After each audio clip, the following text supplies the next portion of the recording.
I wanted to do a video that plays in my mind almost every single day, and that is what the next gen Honda S car S2000 would look like or be like. Um, I've been a Honda fanboy forever, but past 15 years, Honda has not been really doing it for me. They had the new NSX, looked fairly good, but I don't think they went about it the correct way. And then now we have the FL5 and the Integra Type S. And I think the FL5 looks beautiful. It's a great car, handles great, all that stuff. It's fast, but it's way too long for what a front-wheel drive car should be in my mind. In my mind, if I'm going to buy a front-wheel drive car, I want something really small, light, and nimble, and it's like a family sedan, but with a Type R motor. So I'm not too keen on that. So I think if Honda wants to save grace, past 15 years to keep me as a Honda fanboy, they got to make something like I'm going to describe here. And if any Honda execs are watching this, hit me up in the comments. I'll have my people contact your people. We can get something going, and I can be the chief engineer on this said car that I'm about to describe. Okay, so here we go. Starting price would be probably 60K to 70K. It's going to be a jump up in tier. I don't know what you want to call it. More premium car. The S2000 previously was kind of in this weird middle ground. It wasn't cheap like a Miata, but it wasn't a high-end sports car, kind of like the Supra was or the RX-7. So it's kind of weird kind of middle ground. But now I'm saying let's go up to that higher level where the current Supra is, where the current M2 is, and maybe even like base Corvettes are. So that would be its competitors. The biggest probably one would be the 3-liter Supra that's out now, which I happen to know, maybe, that there's a Toyota developed new generation Supra coming out. That wasn't for me though. Anyway, so let's start off with the styling. Like I said, I love the way the FL5 looks, except for the profile where it shows that it's 100 foot long. So have the same guy, I think his name was Dai Hara. Have him do the same thing. He's the same styling as the previous gen, but this time maybe do like a lift back or a fastback kind of style to improve the aerodynamics. But keep it simple, clean, and a timeless design. That's what the first one was. I think with this new design language that they have, that's what this new version that I'm dreaming about could be. And yeah, but improve it, aerodynamics by making a fastback or liftback. Drive train. It's no longer the S2000. This third gen will be called the S3000 because I want it to be a 3-liter V6 dual overhead cam, naturally aspirated V6. Maybe they could share some parts from the TLX Type S. That's a 3-liter V6 with dual overhead cams. I wanted to have VTEC again, and I wanted to have be a 9,000 RPM motor, just like the original one. I know it's very difficult to do in a high-powered motors, but somehow Porsche's still getting away with it with their GT3. So maybe Honda can figure it out with a 3-liter. I mean, it's one less liter of displacement, so it should be doable. And this time I say keep the VTEC, but use a finger follower DLC-coated valve train similar to the new CBR 1000RR SP or whatever, the Fireblade one that makes over 200 horsepower. If you haven't seen that engine, it's pretty cool. It's pretty similar actually to the BMW 1000RR motor, but anyway, they use some DLC coatings, and I think now that those coatings are more common, get rid of the roller valve train that the current gen has or previous gen had, and reduce some of that valve train mass and just do a finger follower with these coatings to keep the efficiency up. And I think it should make 375 horsepower. That's 125 horsepower per liter. That's the same as the Porsche. It's 5 more than the previous gen. I think it's doable. 375 would be glorious. That would put the torque at like 200 to 250 foot-pounds. So yeah, this all sounds great to me.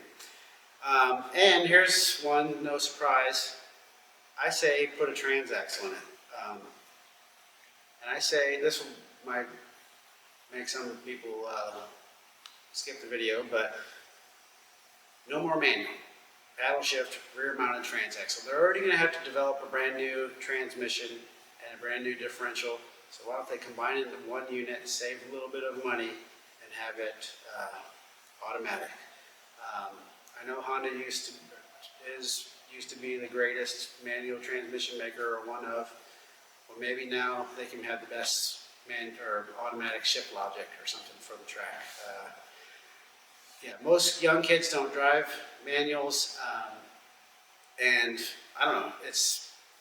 Manuals are cool, but I've cut my teeth on a manual, learned how to heel and toe, all that stuff, but I've still have money shifted. I've had problems. Most manuals are like kind of semi-automated with the auto blip and all that stuff anyway, so I say screw it, just get rid of that, do a rear mounted, paddle shifted, automatic transaxle.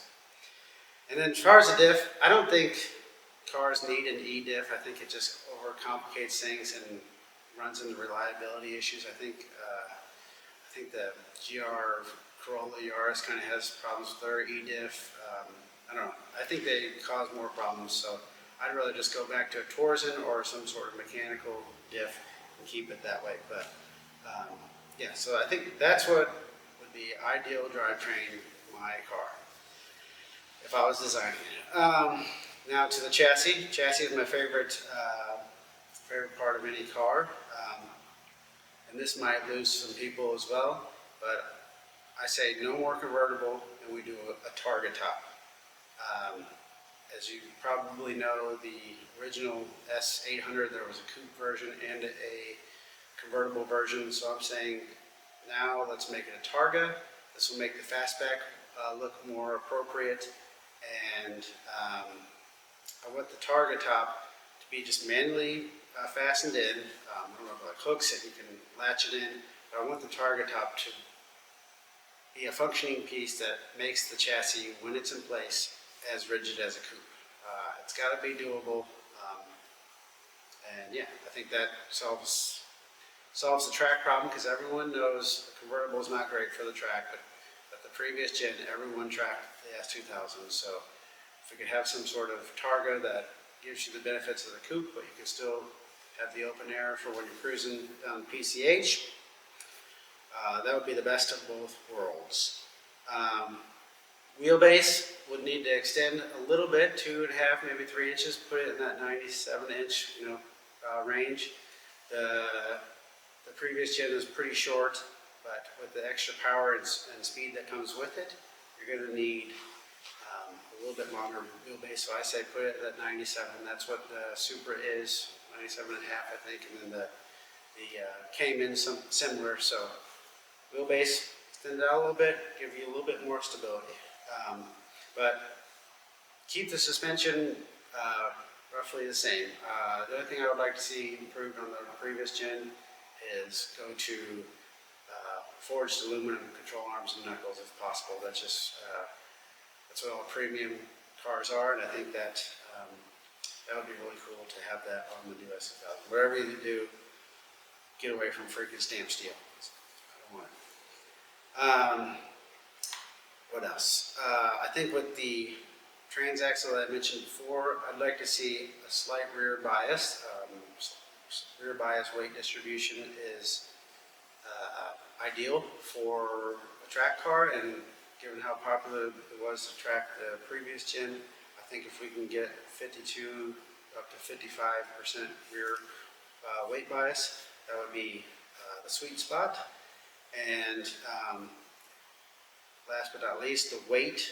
So I always quote weight to power ratio, because power to weight ratio is a bit weird. So basically, the lower the number on a weight to power ratio, the better. I think the weight to power ratio needs to be below 9 pounds per horsepower. The 3-liter Supra is a 3,400 pound car. It has an 8.9 pounds to horsepower ratio. So for our S3000 to beat that out, I would say 3,300 pounds is what we should shoot for on this car. That would give an 8.8 pounds per horsepower, and that would put it just ahead of the Supra.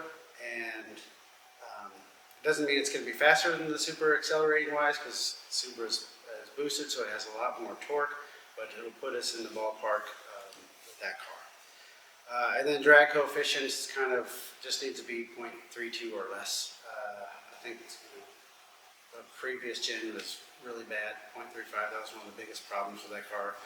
But that car behind me is it's unstable when you're cornering at speeds near 100 miles an hour. So if we can get the drag coefficient to lift down on this one with the fastback and having the smooth target top, that would be ideal. And then tires also, wheels and tires. The previous gen had weird offsets, like front wheel drive car offsets on their wheels. So it's always hard to find the right tires, and everybody started making specific wheels just for the S2000. But I say do a 265 rear, 235 front, so keep a small stagger, and do an 18-inch wheel with a normal rear wheel drive offsets. I don't like going to 19 and 20-inch wheels if there's no benefit. I'd rather have a little bit more tire. I think it just looks better. I think it looks terrible when you have like very small sidewall, like the FK8. I think came with 20s or something. And no reason to come with that. So anyway, that's kind of the chassis stuff.